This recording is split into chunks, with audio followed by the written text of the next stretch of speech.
प्राणायाम। प्राणायाम से जीवन को साधा जा सकता है, अतः प्राणायाम करें और मानसिक, शारीरिक तथा आध्यात्मिक रूप से सदा स्वस्थ रहें। प्राणायाम योग के 8 अंगों में से एक है। अष्टांग योग में 8 प्रक्रियाएं होती है: यम, नियम, आसन, प्राणायाम, प्रत्याहार, धारणा, ध्यान तथा समाधि। प्राण या श्वास का आयाम या विस्तार ही प्राणायाम कहलाता है। यह प्राण शक्ति का प्रवाह कर व्यक्ति को जीवन शक्ति प्रदान करता है। हठ योग प्रदीपिका में कहा गया है, चले वाते चलम चितम निश्चले निश्चलम भवेत योगी अस्थानु त्वमापोनति ततो वायुम निरोधयेत। अर्थात प्राणों के चलायमान होने पर चित्त भी चलायमान हो जाता है और प्राणों के निश्चल होने पर मन भी स्वतः निश्चल हो जाता है और योगी अस्थानु हो जाता है। अतः योगी को श्वासों का नियंत्रण करना चाहिए। प्राणायाम 2 शब्दों के योग से बना है, प्राण धन आयाम। पहला शब्द प्राण है, दूसरा आयाम। प्राण का अर्थ जो हमें शक्ति देता है या बल देता है।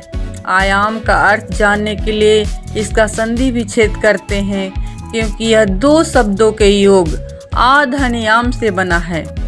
इसमें मूल शब्द याम है, आ उपसर्ग लगा है। याम का अर्थ गमन होता है और उपसर्ग उल्टा के अर्थ में प्रयोग किया गया है, अर्थात आयाम का अर्थ उल्टा गमन होता है। अतः प्राणायाम में आयाम को उल्टा गमन के अर्थ में प्रयोग किया गया है। इस प्रकार प्राणायाम का अर्थ प्राण का उल्टा गमन होता है।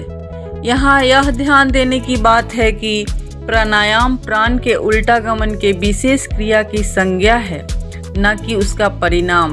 अर्थात प्राणायाम शब्द से प्राण के विशेष क्रिया का बोध होना चाहिए। प्राणायाम के बारे में बहुत से ऋषियों ने अपने अपने ढंग से कहा है, लेकिन सभी के भाव एक ही हैं। जैसे पतंजलि का प्राणायाम सूत्र एवं गीता में, जिसमें पतंजलि का प्राणायाम सूत्र महत्वपूर्ण माना जाता है। इस प्रकार श्वास प्रश्वास के गति को अलग करना प्राणायाम है। इस सूत्र के अनुसार प्राणायाम करने के लिए सबसे पहले सूत्र की सम्यक व्याख्या होनी चाहिए। लेकिन पतंजलि के प्राणायाम सूत्र की व्याख्या करने से पहले हमें इस बात का ध्यान देना चाहिए कि पतंजलि ने योग की क्रियाओं में उपायों को एक सूत्र नामक पुस्तक में सूत्र रूप से संकलित किया है, और सूत्र का अर्थ ही होता है एक निश्चित नियम जो गणितीय एवं विज्ञान सम्मत हो। यदि सूत्र की सही व्याख्या नहीं हुई तो उत्तर सत्य से दूर और परिणाम शून्य होगा। प्राणायाम प्राण अर्थात श्वास आयाम यानी 2 सांसों को दूरी बढ़ाना, श्वास और निश्वास की गति को नियंत्रण कर रोकने और निकालने की क्रिया को कहा जाता है।